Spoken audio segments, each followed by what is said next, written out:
Hey guys, another problem with the engine mount Volvo V50, this one right here. So it's real easy to fix.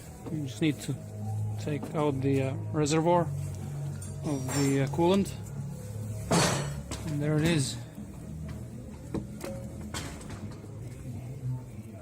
And just take these two screws out, 1, 2, and one here,